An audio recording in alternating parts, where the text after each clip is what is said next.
بسم اللہ الرحمن الرحیم۔ مقدمۃ اعلم ان العلم يطلق على معان احدها حصول صورة الشيء في العقل وثانيها الصورة الحاصلة من الشيء عند العقل ثالثها الحاضر عند المدرك رابعها قبول النفس لتلك الصورة خامسها الاضافة الحاصلة بين العالم والمعلوم۔ باب العلم انواریہ ایجوکیشنل سوسائٹی و جامعہ انواریہ حیدرآباد انڈیا کے زیر اہتمام اللہ تعالیٰ کے فضل و کرم سے میرکات کا درس قسط وار جاری ہے۔ آج میرکات کا تیسرا درس ہے۔ اس سے پہلے 2 دروس گزر چکے بفضلہ تعالیٰ۔ مصنف کہتے مقدمۃ اے ہذہ مقدمۃ، مقدمہ پر میں گفتگو کر چکا اور ہذہ مقدمۃ سے بھی اشارہ کر دیا کہ مقدمہ مرفوع ہے اس لیے کہ یہ خبر ہے مبتدأ محذوف کی۔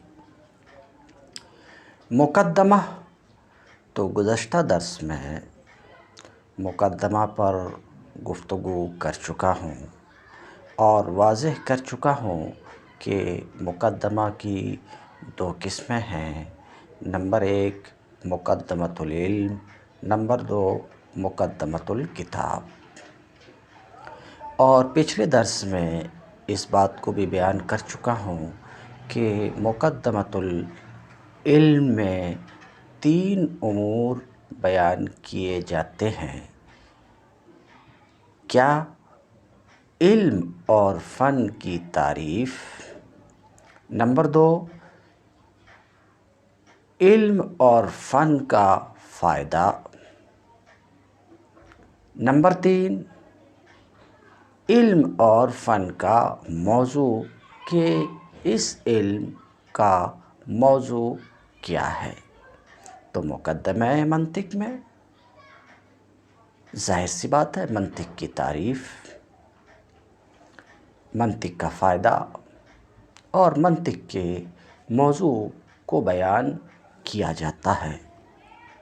یہ 3 امور مقدمہ میں بیان ہوتے ہیں اور یہ تینوں امور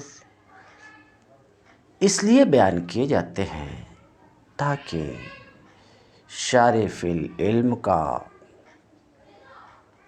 علم کو شروع کرنا بصیرت اور پوری روشنی میں ہو۔ اس وجہ سے مقدمہ میں یہ تینوں امور بیان کیے جاتے ہیں۔ عام طور سے منطق کی کتب میں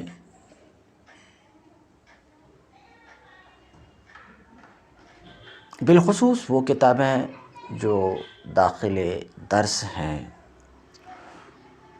ان کتابوں میں امور ثلاثہ یعنی تعریف، موضوع، غایت کے بیان کا طریقہ اور طرز یہ ہوتا ہے کہ سب سے پہلے احتیاج الی المنطق کو بیان کیا جاتا ہے۔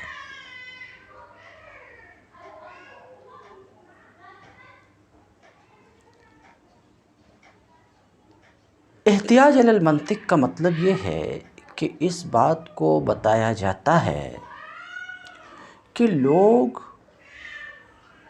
کس بات میں، کس چیز میں منطق کے محتاج ہیں۔ احتیاج الی المنطق میں اس بات کو بتایا جاتا ہے۔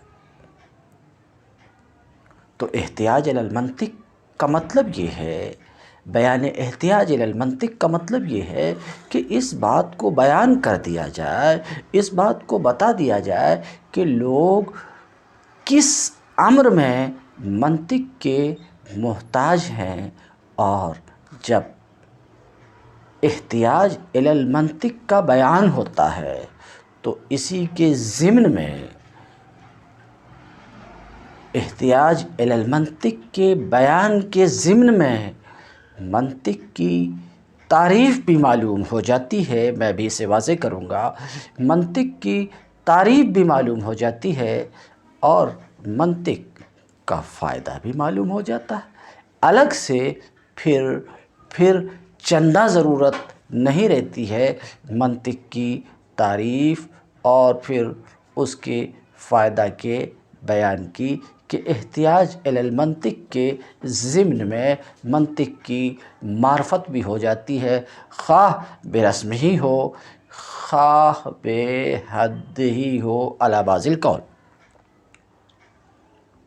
مگر احتیاج الی المنطق کے بیان کے ضمن میں بہرحال منطق کی معرفت برسم ہی، اسے آپ پکڑیے گا، یعنی منطق کا تصور برسم ہی بھی حاصل ہو جاتا ہے۔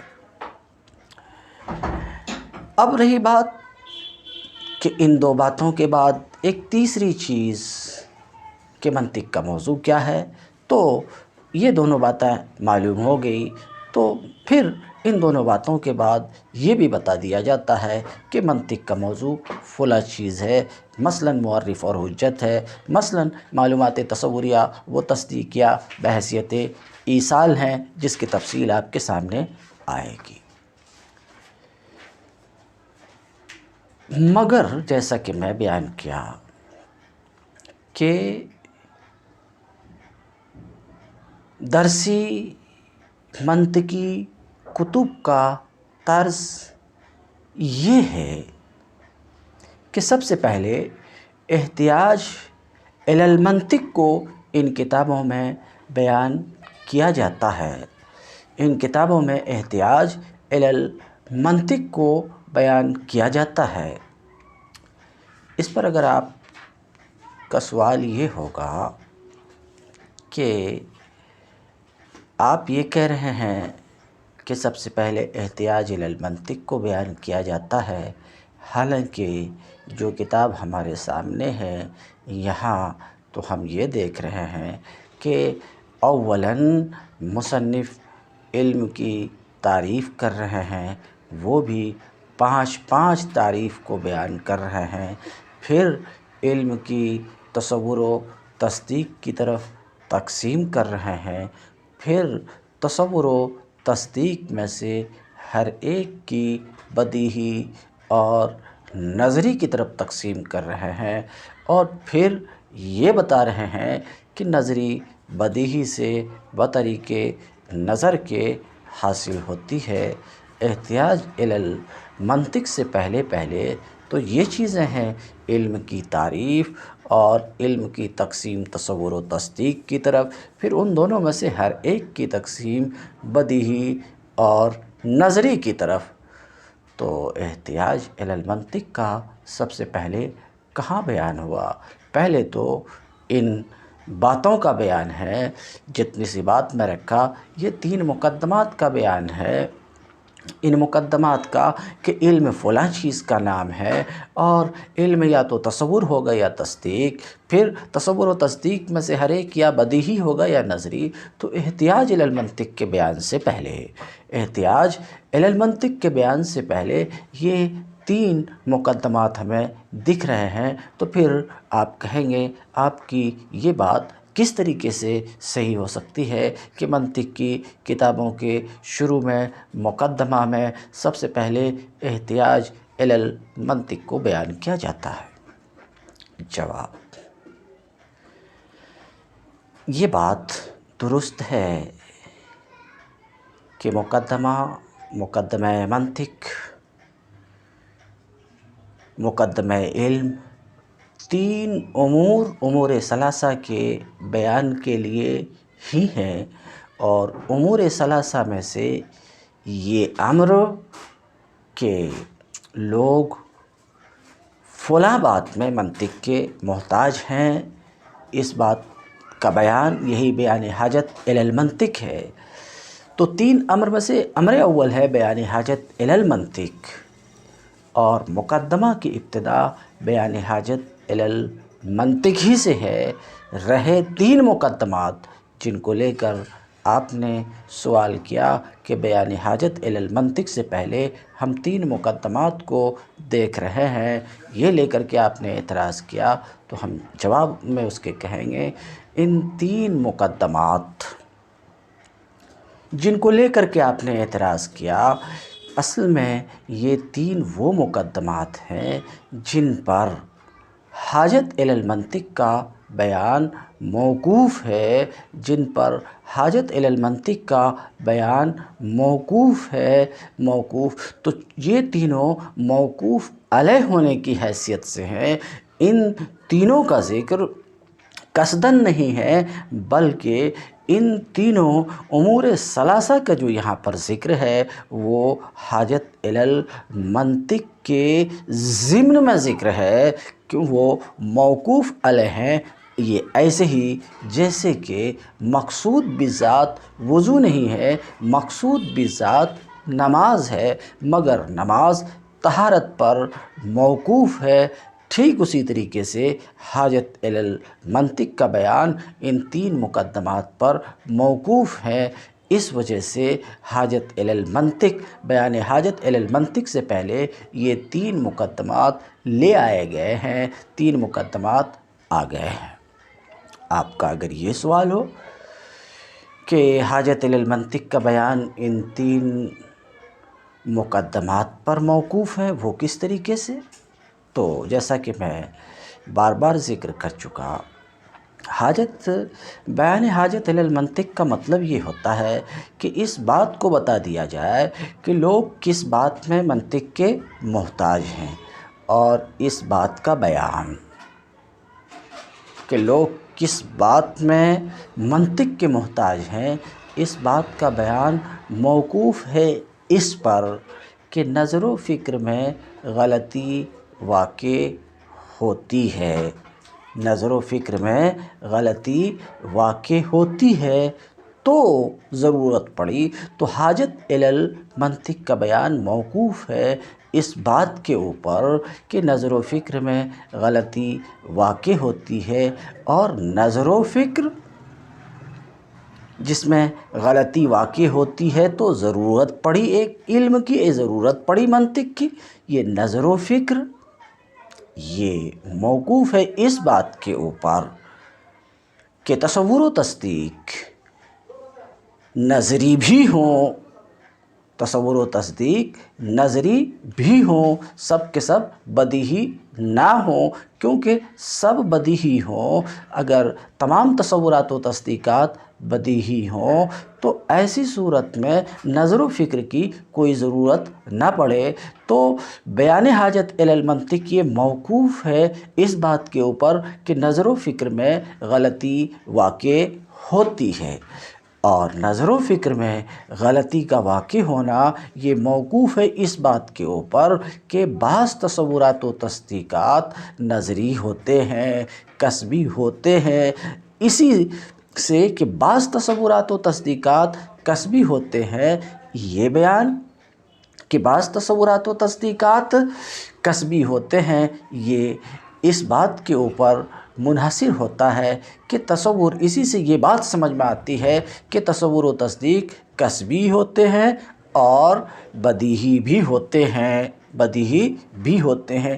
اب یہ تصور و تصدیق جن میں سے بعض نظری ہیں اور بعض بدیہی ہیں، یہ تصور و تصدیق یہ موقوف ہے اس بات پر کہ تصور و تصدیق علم ہو۔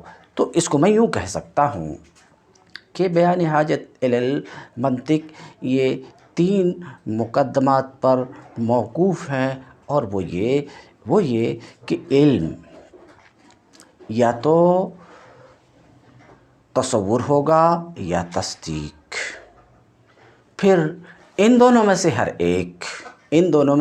ہر ایک تصور و تصدیق میں سے ہر ایک یا تو بدیہی ہوں گے یا نظری، یا بدیہی ہوں گے یا نظری۔ پھر یہ تیسرا مقدمہ کہ نظری بدیہی سے بطریقے نظر کے حاصل ہوتی ہے اور نظر میں غلطی بھی واقع ہوتی، تو ضرورت پڑ گئی ایک ایسے قانون کی جو نظر و فکر، نظری اور فکری غلطی سے بچائے۔ تو دیکھیے حاجت الی المنطق کا بیان ان مقدمات پر موقوف ہے، حاجت الی المنطق کا بیان ان تینوں مقدمات پر موقوف ہے۔ چونکہ حاجت الی المنطق کا بیان ان تینوں مقدمات پر موقوف ہے، اس لیے یہ یعنی علم کی تعریف اور علم کی تعریف کا ضمناً ذکر ہے، علم کی تصور و تصدیق کی طرف تقسیم، چونکہ تقسیم تعریف سے پہلے باطل ہے تو ضرورت پڑ گئی علم کی تعریف، اور پھر علم کی تصور و تصدیق کی طرف تقسیم کی، پھر تصور و تصدیق کی بدیہی اور نظری کی طرف تقسیم کی، پھر اس بات کی تصریح کی کہ نظری بدیہی سے بطریق نظر کے واقع ہوتی اور نظر میں غلطی بھی واقع ہو جایا کرتی ہے، تو ضرورت پڑی تو بیان حاجت ان مقدمات پر موقوف ہے۔ تو مقدمہ میں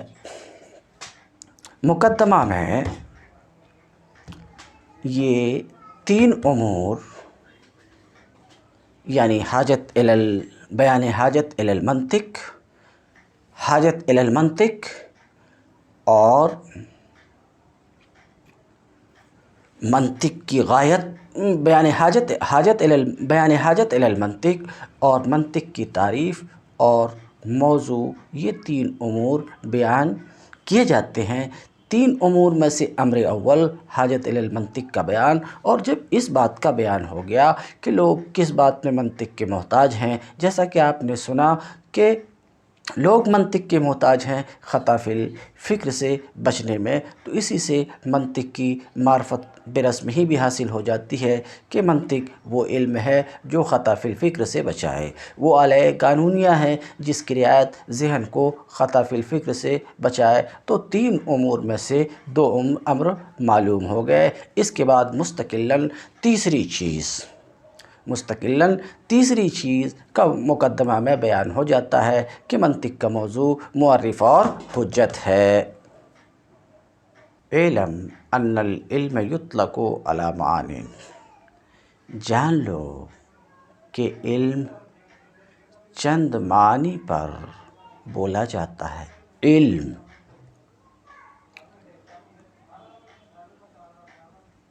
ماہیت علم مطلق، علم مطلق کی ماہیت کیا ہے؟ آیا علم بدیہی ہے یا نظری ہے؟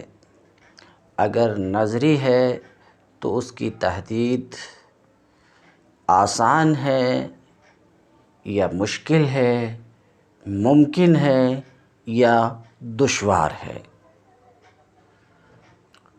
تو اس سلسلے میں تین مذاہب ہیں۔ ایک مذہب تو یہ ہے کہ علم مطلق کی ماہیت میں ایک مذہب تو یہ ہے کہ علم بدیہی ہے، اس کی تعریف و توصیف کی حاجت ہی نہ ہو۔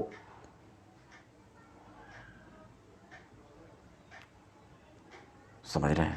تو ایک مذہب، سوال یہ کہ بدیہی ہے یا نظری، ایک مذہب تو یہ ہے کہ بدیہی ہے، اس کی تعریف اور توصیف کی ضرورت ہی نہیں ہے۔ ایک دوسرا مذہب یہ ہے کہ علم نظری ہے کہ بلا غور و فکر کام نہیں چلتا، نیز نظری ہونے کی صورت میں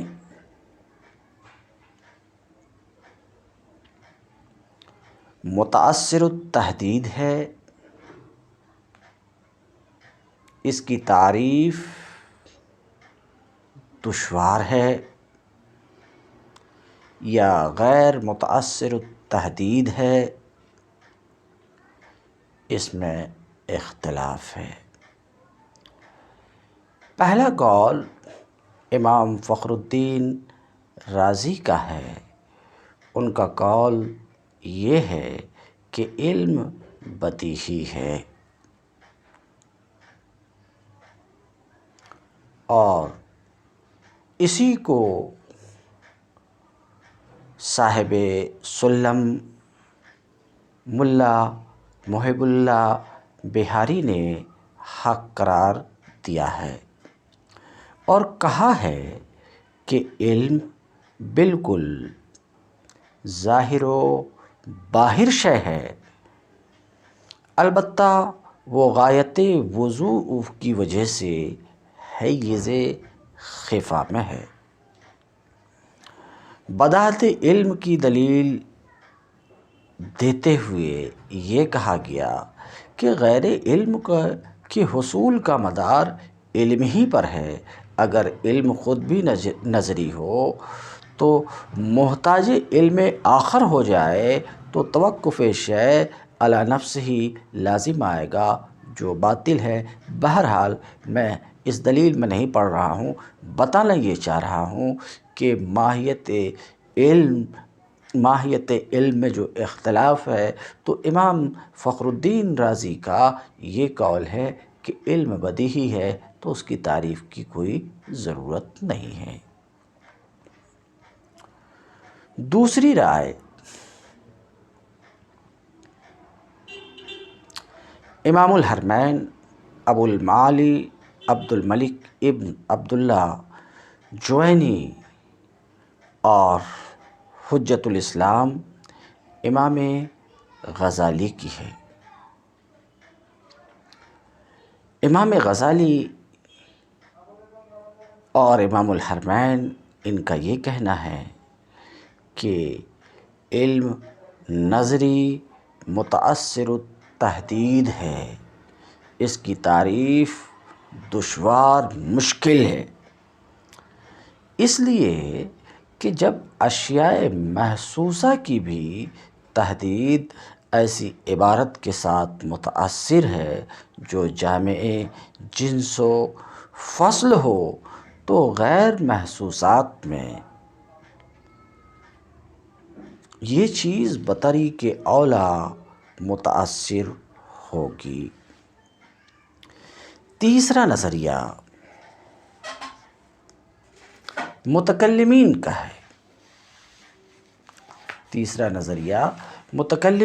ہے۔ متکلمین یہ کہتے ہیں کہ علم نظری تو ہے لیکن ممکن التحدید ہے۔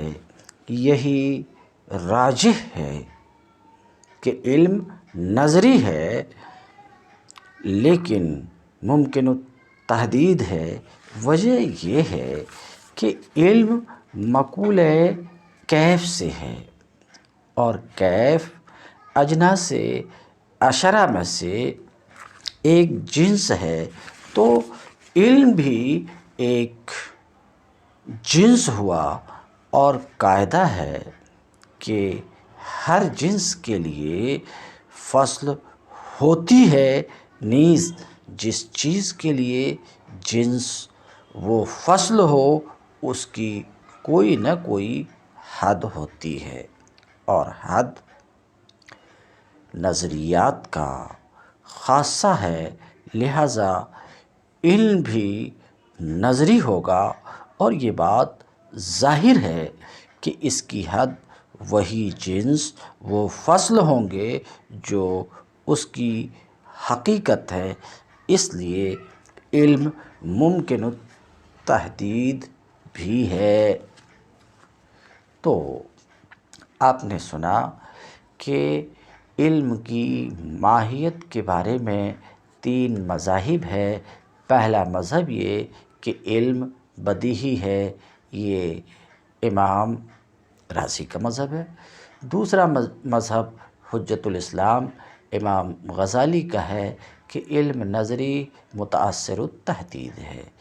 تیسرا مذہب جو جمہور حکماء کا مذہب ہے، بلکہ جمہور متکلمین کا مذہب ہے کہ علم نظری ممکن التحدید ہے، نظری ہے، اس کی تحدید ممکن ہے۔ اس بات کے جان لینے کے بعد کہ اس کی تحدید ممکن ہے، اس کی تعریف ممکن ہے، اب علم کی تعریف آپ کے سامنے رکھ دیا جانا چاہیے۔ مگر آپ کو پتہ ہے کہ علم کا ٹھکانہ، علم کا مسکن ذہن ہے، تو علم کی تعریف سے پیشتر مناسب معلوم ہوتا ہے کہ علم جس کا گھر ذہن ہے، جس کا مسکن اور ٹھکانہ ذہن ہے، اس ذہن کو آپ ذرا پہچان لیں، جان لیں۔ ذہن کسے کہتے ہیں؟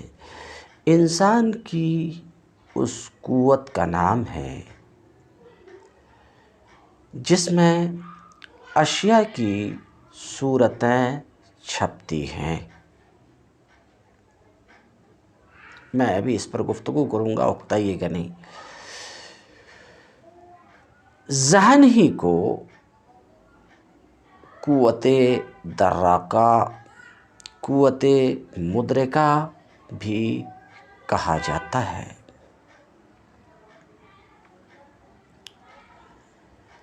ذہن، جیسا کہ آپ نے سنا کہ ذہن میں اشیاء کی صورتیں چھپتی ہیں، اس کو آپ یوں سمجھیے کہ جس طریقے سے آئینہ میں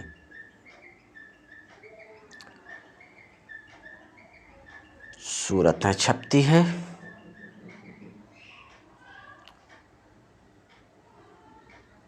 اس کی تفصیل آئے گی، جس طریقے سے آئینہ میں صورتیں چھپتی ہیں، اسی طریقے سے ذہن انسانی میں بھی اشیاء کی صورتیں چھپتی ہیں۔ تو ذہن انسان کے اندر اللہ تعالیٰ کی طرف سے ودیعت کی ہوئی ایک ایسی قوت ہے جس میں اشیاء کی صورتیں چھپتی ہیں، چیزوں کی صورتیں چھپتی ہیں، اس طریقے سے جس طریقے سے کہ آئینہ میں اشیاء کی صورتیں چھپتی ہیں۔ مگر ذہن اور آئینہ میں فرق ہے۔ نمبر 1، آئینہ خود نظر آ سکتا ہے، اس کو چھوا جا سکتا ہے، لیکن ذہن نہ تو نظر آ سکتا ہے اور نہ اس کو چھوا جا سکتا ہے۔ دوسرا فرق، آئینہ میں شے کا صرف ایک رخ چھپتا ہے اور ذہن میں شے کی پوری تصویر چھپتی ہے۔ تیسرا فرق، آئینہ میں ہوا، آواز، خوشبو، بدبو، میٹھے، کھٹے کی صورتیں نہیں چھپتی ہیں۔ آئینہ میں صرف انہی چیزوں کی صورتیں چھپتی ہیں جو نظر آ سکیں، اور ذہن میں ہر اس چیز کی صورت چھپ سکتی ہے جو دیکھنے، سننے، سونگھنے، چکھنے، چھونے یا سوچنے میں آئے۔ مثال کے طور پہ زید، آواز، خوشبو، میٹھا، ہوا اور مفہوم کی صورتیں بھی ذہن میں چھپ سکتی ہیں۔ مفہوم کی صورتیں بھی ذہن میں چھپ سکتی ہیں۔ ذہن کی تعریف آپ نے سماعت فرمایا اور آپ نے یہ بھی سماعت فرمایا کہ ذہن آئینہ کی طرح ایک چیز ہے، البتہ دونوں میں کچھ فرق بھی ہے۔ آئینہ میں محسوس، مبصر نظر آنے والی محسوس مبصر چیز کی تصویر چھپتے ہوئے تو آپ نے بارہا دیکھا ہوگا۔ محترم، فرض کیجئے میں کتاب کی عبارت میں داخل ہونے سے پہلے صرف 2 منٹ علم کسے کہتے ہیں اسے سمجھانا چاہ رہا ہوں۔ تو مان لیجئے کہ آپ تشریف فرما ہیں، آپ کے سامنے ایک صاف شفاف آئینہ لا کر رکھ دیا گیا۔ جو ہی آئینہ کے دائرہ میں آپ آئے، آپ کی تصویر اس آئینہ میں چھپ گئی۔ اس بات کے سمجھنے میں آپ کو کوئی دقت نہیں کہ جو ہی آئینہ کے دائرے میں، آئینہ کے سامنے آپ آئے، آپ کی تصویر اس آئینہ میں چھپ گئی۔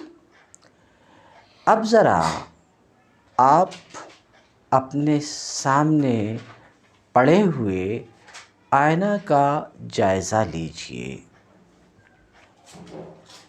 کہ آپ دونوں کا آمنا سامنا ہوا، آپ کا اور آئینہ کا، تو آئینہ کا کیا بنا اور آئینہ کو آپ سے کیا ملا؟ اگر یہ بات آپ کو سمجھ میں آ جائے گی تو علم کس چیز کا نام ہے یہ بات بھی سمجھ میں آ جائے گی، پھر علم کی تعریف میں مختلف اقوال کی وجہ بھی آپ کو سمجھ میں آ جائے گی۔ تو میں یہ عرض کر رہا ہوں کہ جب آپ کا اور آئینہ کا آمنا سامنا ہوا اور آپ کی صورت، آپ کی تصویر، آپ کی مثال، آپ کا نمونہ، آپ کی شکل آئینہ میں چھپی، تو آئینہ کو کیا ملا؟ سماعت فرمائیے۔ نمبر 1، آئینہ کو کیا ملا؟ نمبر 1، آئینہ میں آپ کی تصویر کا حصول ہوا، صحیح ہے؟ جب آپ آئینہ کے سامنے تشریف رکھے تو کیا ملا آئینہ کو؟ آئینہ میں آپ کی شکل، آپ کی پکچر، آپ کی تصویر، آپ کے نمونے کا حصول ہوا۔ بالکل کھلی ہوئی بات ہے، اس میں کوئی دقت نہیں ہونی چاہیے۔ ایک چیز، دوسری چیز، آئینہ کو کیا ملا؟ آئینہ میں آپ کی تصویر، آپ کا نمونہ، آپ کی شکل برقرار رہتی ہے جب تک آپ اس کے سامنے موجود ہوتے ہیں۔ اس بات کے سمجھنے میں بھی آپ کو کوئی دقت نہیں ہے کہ جب تک آپ آئینہ کے سامنے ہوتے ہیں تو اس وقت تک آئینہ میں آپ کی تصویر برقرار رہتی ہے۔ یہ چیز بھی آئینہ کو ملی۔ تیسری چیز جو آئینہ کو ملی وہ یہ ہے کہ اس وقت، یعنی اس وقت جس وقت آپ آئینہ کے سامنے ہیں، اس وقت آپ کی تصویر آئینہ میں حاضر ہے. یہ چیز بھی آئینہ کو ملی. چوتھی چیز، آئینہ نے آپ کی صورت، وہ مثال کو قبول بھی کیا. جب آپ آئینے کے سامنے ہیں تو آئینہ نے آپ کی صورت، آپ کی شکل، آپ کی مثال، آپ کے نمونے کو قبول بھی کیا. جبھی تو آپ کو آپ کی تصویر اس میں نظر آ رہی ہے، دکھ رہی ہے. پانچویں چیز، اس وقت جب آپ کا اور آئینہ کا آمنا سامنا ہے، اس وقت آئینہ اور آپ کے درمیان ایک تعلق بھی ہے. تو جب آپ کا آئینہ سے آمنا سامنا ہوا تو آئینے میں آئینہ کو یہ 5 چیزیں حاصل ہوئیں، یعنی آئینہ ان 5 خصوصیات و صفات کا حامل بنا اس وقت جس وقت کہ آپ آئینہ کے سامنے تشریف فرما ہوئے. ٹھیک اسی طرح باری تعالیٰ نے جو عقل آپ کو دی ہے، اس کی مثال بھی یہی ہے کہ آپ کی قوت مدرکہ میں، آپ کے ذہن میں، آپ کی عقل میں حصول علم کے وقت یہ 5 چیزیں، حصول علم کے وقت یہ 5 چیزیں، کون سی 5 چیزیں؟ شے کی صورت کا حصول، شے سے حاصل ہونے والی صورت فی ذہن عند العقل، اور الحاضر عند المدرک، اور نفس کا اس صورت کو قبول کرنا، اور الحذافۃ الحاصلہ بین العالم والمعلوم. تو میں یہ عرض کر رہا تھا کہ جس طریقے سے آئینہ کو 5 چیزیں ملی، آئینہ میں 5 چیزیں حاصل ہوئی، آئینہ 5 طرح کے صفات کا حامل بنا، ٹھیک اسی طرح آپ کی عقل قوت مدرکہ حصول علم کے وقت 5 چیزیں جو اوپر میں ذکر کی گئیں،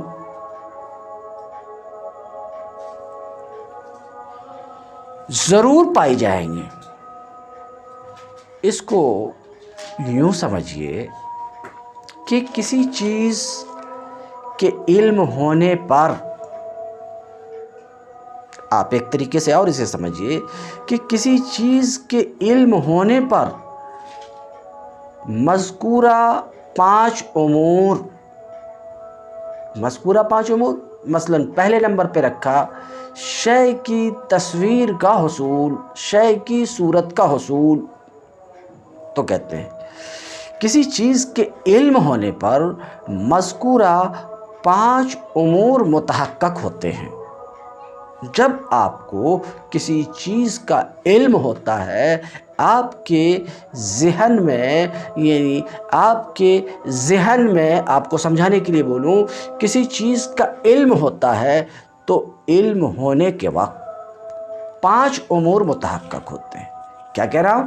جب آپ کو کسی چیز کا علم ہوتا ہے تو 5 امور متحقق ہوتے ہیں۔ نمبر 1،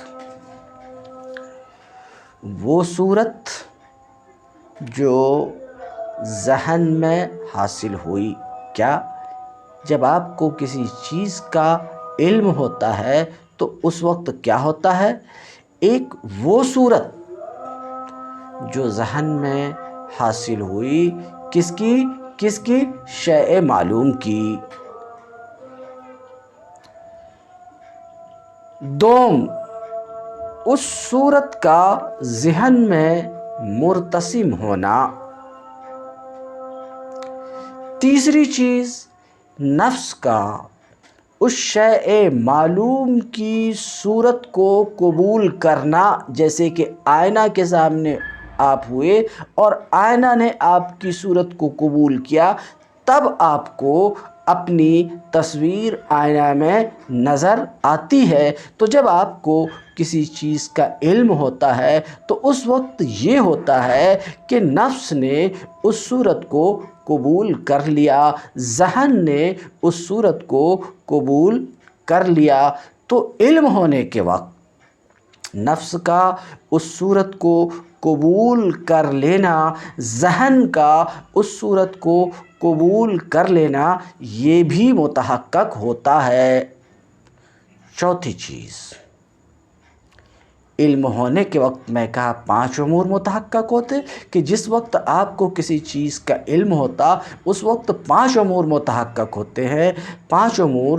چوتھی چیز یہ متحقق ہوتی ہے کہ نفس میں اس صورت کا حضور ہوتا ہے۔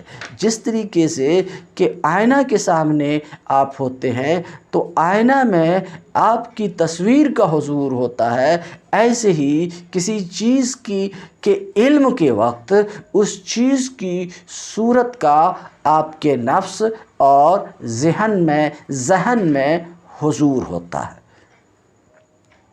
تو علم کے وقت حضور کا بھی تحقق ہوتا ہے۔ 5ویں چیز، علم کے وقت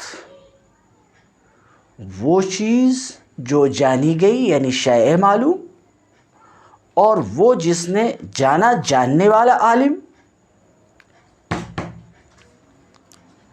تو علم کے وقت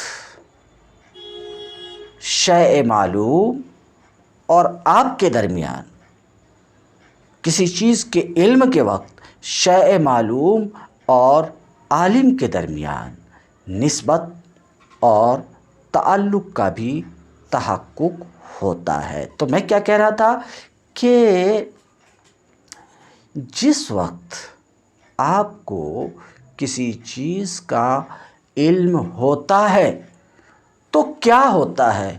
اس وقت ذکر کردہ 5 چیزیں متحقق ہوتی ہیں۔ کیا 5 چیزیں؟ 5 میں سے میں پہلے نمبر پر رکھا کہ اس وقت یہ ہوتا ہے کہ ایک صورت ذہن میں حاصل ہوتی ہے، تو اس وقت حصول صورت فی ذہن کا تحقق ہوتا ہے۔ تو علم کے وقت 5 چیزوں، کسی بھی چیز کے علم کے وقت 5 چیزوں کا تحقق ہوتا ہے۔ اب سوال یہ کہ جب ہمیں کسی چیز کا علم ہوتا ہے تو علم کے وقت 5 چیزیں متحقق ہوتی ہیں، تو ان 5 چیزوں میں سے کون سی چیز علم ہے؟ یعنی جس گھڑی ہمیں کسی چیز کا علم ہوتا تو اس وقت شے کی صورت کا عقل میں حصول ہوتا ہے، اس وقت شے کی صورت کا حضور ہوتا ہے۔ تو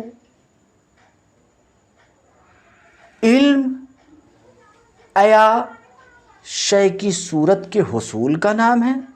یا جس وقت ہمیں علم ہوتا ہے اس وقت یہ بھی ہوتا ہے کہ ایک صورت ہمارے ذہن میں ہوتی، صورت ذہنیہ، تو آیا علم شے کی صورت کے حصول کا نام ہے، یا آیا علم شے کی صورت ذہنیہ کا نام ہے؟ ان 5 چیزوں میں سے کس کا نام علم ہے؟ کیونکہ جب ہمیں کسی چیز کا علم ہوتا ہے تو اس وقت ہم دیکھتے ہیں یہ 5 چیزیں متحقق ہوتی ہیں، تو ان 5 چیزوں میں سے کس کا نام، کس چیز کا نام علم ہے؟ تو سماعت فرمائیں، بعض نے اول کو علم کہا ہے، یعنی حصول و صورت الشیء فی العقل، بعض نے ثانی کو، بعض نے ثالث کو، بعض نے رابع کو، بعض نے خامس کو علم قرار دیا ہے۔ اعلم ان العلم یطلق علی معانی، جان لو کہ علم چند معنی پر بولا جاتا ہے۔ احدھا، ایک یہ کہ علم نام ہے عقل میں شے کی صورت کے حاصل ہونے کا۔ علم کسے کہتے ہیں؟ عقل میں شے کی صورت کے حصول کو علم کہتے ہیں، یعنی عقل میں شے معلوم کی صورت کا حاصل ہونا، عقل میں شے معلوم کی صورت کا حاصل ہونا علم کہلاتا ہے، خواہ وہ شے کلی ہو یا جزئی ہو۔ بعض لوگ یہ کہتے ہیں کہ جزئی عقل میں نہیں حاصل ہوتی، تو اس کی طرف توجہ نہ دیجیے۔ کہتے ہیں خواہ وہ شے کلی ہو یا جزئی ہو، موجود ہو یا معدوم ہو۔ یہ تعریف جو آپ نے سنا علم کی، حصول و صورت الشیء فی العقل، عقل میں شے کی صورت کا حاصل ہونا، یعنی شے معلوم کی صورت کا حاصل ہونا، یہ علم کی مشہور تعریف ہے، جس کے متعلق ابن صدر الدین نے کہا کہ یہ محققین حکماء کے نزدیک اصح الحدود ہے۔ میر باقر داماد نے الافق المبین میں اسی کو اختیار کیا ہے۔ اس قول پر علم مقولہ کیف سے ہے، مگر اس میں خامی یہ ہے کہ یہ تعریف ظن، جہل مرکب، میں تصدیق کے بیان میں ظن، جہل مرکب وغیرہ کی تفصیل آپ کے سامنے رکھوں گا۔ بہرحال اس تعریف میں خامی یہ ہے کہ یہ تعریف ظن، جہل مرکب، تقلید، شک، وہم سب کو شامل ہے۔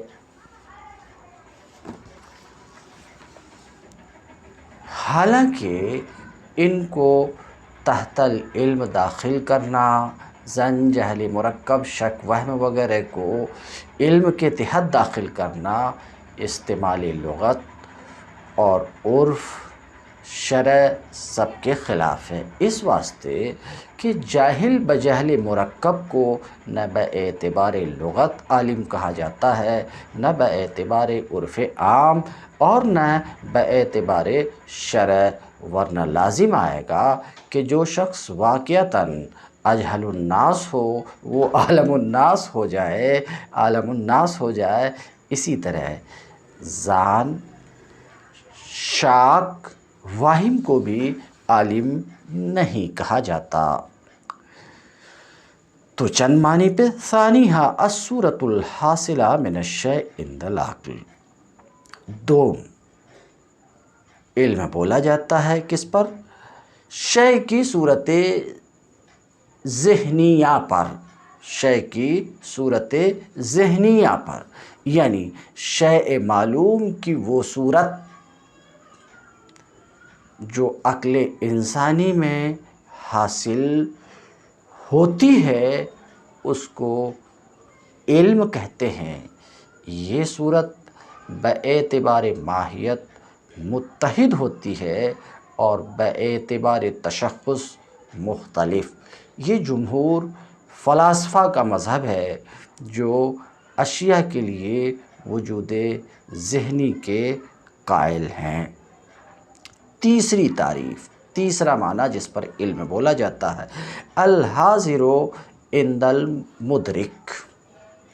یہ ان حکماء کا قول ہے جو حکماء یہ کہتے ہیں کہ جب تک حضور حاصل نہ ہو اس وقت تک شے منکشف نہیں ہو سکتی۔ چوتھی تعریف، رابعها قبول النفس لتلك الصورة۔ بعض کے نزدیک علم کس چیز کا نام ہے؟ تو یہ قبول النفس لتلك الصورة یہ ان حکماء کا مذہب ہے جو اس بات کے قائل ہیں کہ انتقاش مدرک بصورہ کا نام علم ہے۔ اس قول پر علم مقول انفعال سے ہوگا۔ اس قول پر علم کس میں سے ہوگا؟ مقول انفعال سے ہوگا کہتے ہیں۔ پانچویں تعریف، پانچواں معنی جس پر علم بولا جاتا ہے، الاضافۃ الحاصلہ بین العالم والمعلوم۔ عالم و معلوم میں ایک نسبت ہوتی ہے جس کی تعبیر اضافت تعلق سے کی جاتی ہے۔ یہ قول جمہور متکلمین کا ہے، یعنی جمہور متکلمین کے نزدیک علم اضافت، نسبت اور تعلق کا نام ہے۔